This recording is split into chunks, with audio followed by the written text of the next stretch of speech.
인간 수명의 한계점은 어디인가? 122살까지 산 여자와 256살까지 산 남자의 장수 비결. 인간의 수명은 날로 늘어나고 있습니다. 100세 시대를 넘어 120세 시대가 온다는 얘기가 들립니다. 인간 수명의 한계는 어디까지일까요? 공식적으로 기록된 가장 오래 산 사람은 122년을 살았습니다. 프랑스의 잔 루이즈 칼망입니다. 1875년 2월 21일 태어나 1997년 8월 4일 사망한 여성입니다. 그녀는 공인된 출생과 사망 기록을 갖고 있습니다. 알베르트 슈바이처, 이승만과 같은 해에 태어나 1997년 외환 위기가 발생하기 불과 3개월 전에 사망했습니다.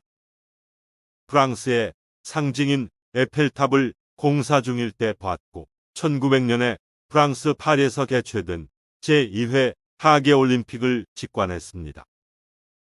빈센트 반 고흐를 만나고 1차 세계대전과 2차 세계대전의 시작과 끝을 봤지요. 프랑스 제3공화국 시절 태어나 비시 프랑스와 프랑스 공화국 임시정부를 넘어 1946년 프랑스 공화국이 설립됐을 때도 살아있었습니다. 워낙 오래 살다 보니 기가 막힌 일화도 있습니다. 1965년 칼망이 90세의 나이로 사후를 준비하던 중에 생긴 일입니다. 유일한 자녀였던 딸은 35세 나이에 병으로 요절했고 외손 자조차도 36세의 나이로 사고로 명을 달리한 상황. 유산을 상속할 사람이 없어 고민하던 그녀는 자신이 살던 아파트를 같은 동네에 사는 47세 변호사 앙드레 라프레에게 매매하기로 합니다. 살아있는 동안 매달 2,500프랑을 지급하고 그녀가 사망한 뒤에 아파트 소유권을 받는다는 것이지요. 그리고 칼망은 32년을 더 삽니다. 참고로 라프레 변호사는 1995년에 77세의 나이로 사망합니다. 30년이나 매달 2,500프랑을 지불하면서도 아파트를 받지 못한 것이지요. 칼망이 32년간 받은 총 금액은 부동산 값의 2배가 넘는 금액이라고 합니다. 그녀는 슈퍼 센티네리언 중 하나로 보입니다.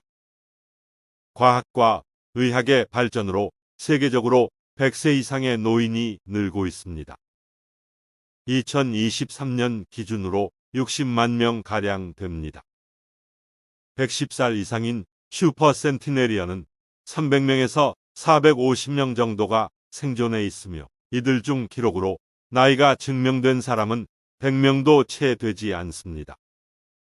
이들에게는 유전적으로 장생하는 성향이 있는 것으로 보입니다. 일반적으로 믿어지는 건강한 생활 습관 같은 것을 하지 않음에도 건강하고 오래 삽니다. 앞서 언급한 칼망의 경우 식사로 찐 비둘기 요리와 쇠고기 요리를 즐겨 먹었으며 평소 초콜릿을 많이 먹었고 식후에 디저트도 챙겼다고 합니다. 더불어 튀긴 음식과 맵고 짠 음식을 매우 선호했다고 합니다. 심지어 21살부터 117세가 될 때까지 96년간 담배를 피워왔다고 합니다. 그럼에도 85세의 나이로 펜싱을 배우고 110세까지 자전거를 타는 등 건강하게 살았습니다. 미국에서 1911년부터 2017년까지 106년간 살았던 엘리자베스 설리번의 경우 닥터페퍼라는 탄산음료를 즐겨 마셨는데 의사들이 노령에 탄산음료를 마시는 것은 몸에 좋지 않다고 주장했으나 정작 그 말을 한 의사들이 설리번보다 먼저 세상을 떠났습니다. 사실 칼망보다 더 오래 살았던 것으로 추정되는 사람도 있습니다. 공인되지는 않았으나 256년을 살았다고 합니다. 양생의 비법도 남겼습니다. 중국 사천성 출신의 이청훈입니다. 이름이 두 개라 혼동될 수도 있지만 이청훈과 이경원은 같은 사람입니다. 본인의 언급에 따르면 1677년 2월 26일 출생했으며 1933년 5월 6일 사망했습니다. 그의 주장대로라면 17세기에 태어나 20세기까지 4세기를 살아왔다는 것입니다. 평생 약초와 의학을 연구했으며 불용팔괴장이라는 무술을 창시했다는 얘기가 있습니다. 1749년에는 72세의 나이로 군대의 무술교사와 전술 고문이 됐다고 합니다. 이 사진은 1927년 사천성의 군벌 양삼의 초청을 받아 만연에서 양생술을 가르치던 중에 찍힌 것입니다. 1930년 청두대학의 후중첸 교수는 그의 출생증명서를 발견했고 1677년에 태어났다는 기록이 있다고 밝혔습니다. 뉴욕타임스에 당시 보도된 바에 따르면 이청우는 일생 총 24명의 부인과 결혼했고 23명과 사별했습니다. 마지막 부인은 그가 죽었을 때 60세였다고 합니다. 그의 자손은 180명에 달합니다. 그는 양생법을 수련해 오래 살게 되었다고 주장했습니다. 장수 비결은 의외로 간단합니다. 늘 평정한 심태를 유지하고 거북이처럼 앉으며 참새와 같이 행동하고 개처럼 잠을 자라. 음식을 배부르게 먹지 않는다. 배가 부르면 위장이 상한다. 잠을 지나치게 오래 자지 않는다. 지나치게 자면 정기가 손상된다. 그는 오랜 기간 채식을 해왔고 마음의 평정을 유지하며 명랑하게 살았습니다.